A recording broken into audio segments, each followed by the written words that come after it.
Welcome to Sweet Life Beat Life. We hope this video helps. In this video, I will explain how to adjust idle screw full guide. Start with the engine warm, choke off, and ignition off while you locate the idle screw on the carburetor or throttle body. Clean the area to prevent debris from entering. Use a screwdriver or socket to make small adjustments, 1/4 turn at a time. Reconnect and run the engine, then fine-tune until idle is smooth and stable at the recommended RPM. Begin with the engine idling and the transmission in neutral or park, and make sure parking brake is engaged. Slowly turn the idle screw clockwise to raise RPM or counterclockwise to lower it, using 1/4 turn steps.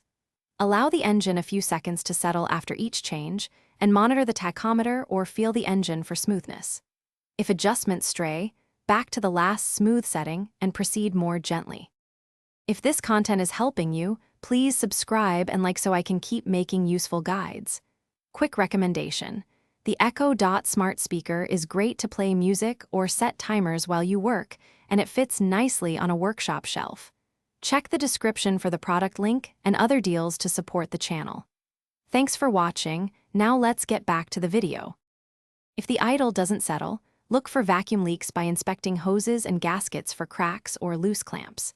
Dirty air filters or a clogged fuel system can cause surging, so replace or clean parts is needed. Verify the target idle RPM in your manual and reset to that value, then recheck.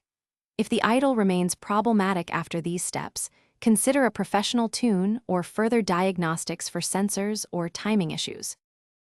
Thanks for watching. Consider subscribing if we helped you.